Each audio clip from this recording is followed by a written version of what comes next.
I wanted to put some cattle panel hoop tunnels on some of the raised beds that I have, but I checked out the price and they're $30 a piece. And since I have more than one area I wanted to cover, that was going to add up. And also, I was trying to figure out how I was going to get a panel that's 4 by 16 feet long home from Tractor Supply.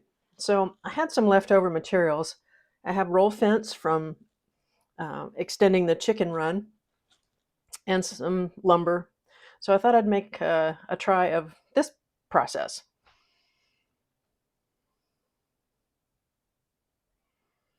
I'm only trying to support sweet peas in this particular bed, so I believe that the roll fence, properly supported, will be strong enough.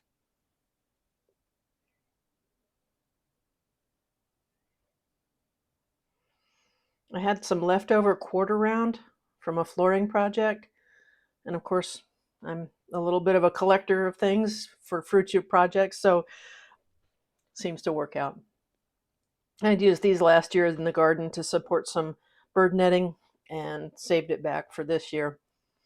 It's oak. It seems to be holding up well. And I'm just fastening it with zip ties.